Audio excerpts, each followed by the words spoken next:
J. Robert J. coming up, everyone. Please round of applause.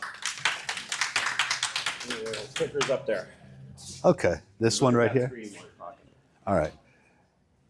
So, who here is familiar with what's called TMS? So traditionally, it's been around about 20 years. Traditionally, the protocols have been daily, roughly 30-35% effectiveness for ending depression. New protocols, new equipment, that number's over 80. We started seeing patients in January. We have saved multiple lives, but we discovered some interesting things in the process. I'm Robert J., by the way. Hi, Robert. That one, okay. Amongst executives, what I found out and what we see is that depression is not just for some people. I started finding a lot of other CEOs that I knew who came out for treatment. Depression is a big deal. Anxiety, who here has had anxiety? It's a normal thing. But what we discovered in treating people was it wasn't just the depression and anxiety, can't even speak, anxiety, that was changing. And of course, we know this, it impacts our sleep, it impacts our health, it impacts all of these things. ADHD. I'm the worst sufferer of anybody.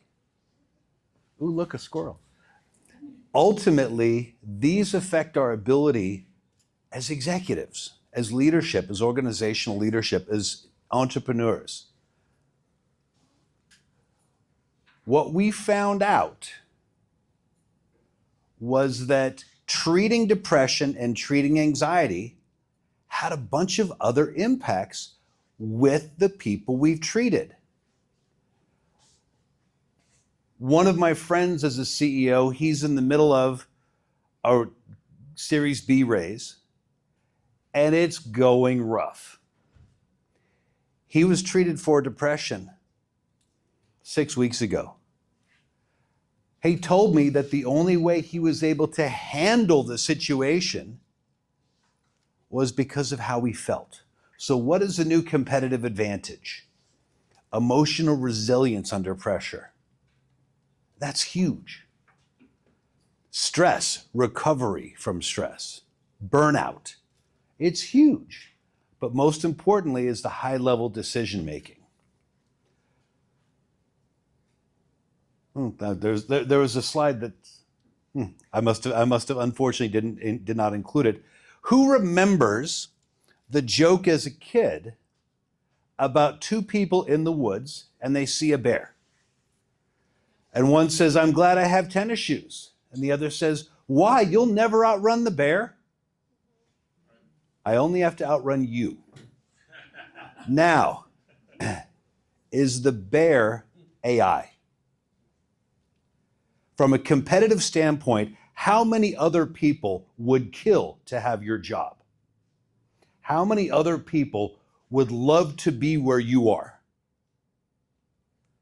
How far would they go to take your place?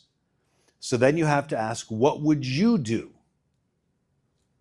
to keep where you are in organizational leadership?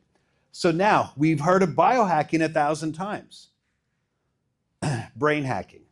How do we hack our brain? Right now we're getting above 80% remission for depression. These are FDA approved, they work, and people see it every day. I see it every day. We hear of looks maxing, but are we brain maxing? Are we making ourselves to be as effective as we can possibly be? And actually getting to the real root of the problem, which is our brain.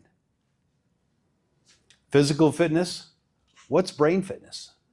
Now, we mentioned AMPA here. AMPA is a brand that has a new protocol.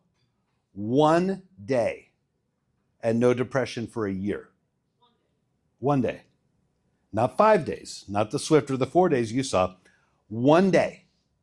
And yeah, these are 3-minute treatments, and you do quite a few of them. But after 1 day, more than 80% of the people have zero symptoms of depression. Their anxiety reduces, their ADHD is reducing. Here's some other side effects. Women in their 40s and 50s, their sex drive is increasing massively. We could put the divorce industry out of business, maybe. Cognition, the ability to solve complicated problems, is increasing massively. And the most important is mental resilience. The typical one-day treatment, the cheapest I can find in San Diego is $4,300, so I beat this one by $400.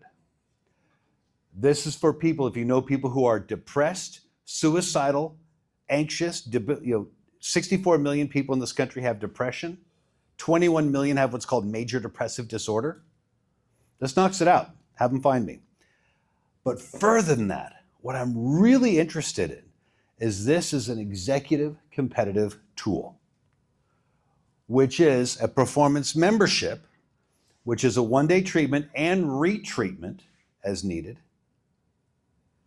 It is priority access. You see a physician. We have it structured with California corporate access, corporate ownership of medicine. They're trying to keep hedge funds from buying things. I'm not a hedge fund. I'm just somebody who believes in this because I've seen it myself multiple times. I've seen people who are suicidal whose lives we've saved. But this is really the edge of performance. And what I want, share the story. Oh, there it is. My cartoon was at the end. I have to be faster than you. Told you. I was laughing when the chiropractor, whose name is Anthony, mentioned that because I knew this was there. Sorry, I thought I had it earlier in the presentation. We're in a competitive world. AI is changing everything. What would you do to compete? What will people do to compete against you? So ask yourself if you have the tennis shoes.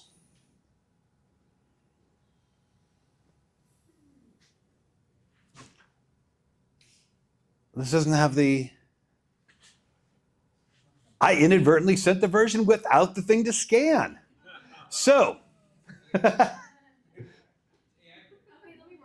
all right, I have the link. I just... You're at your booth over there. Yeah, come to my booth and see me. We'll set it up. After No. We're going to have like 40 minutes to talk to everyone that you resonated with. My fault that I sent him the version without the QR code.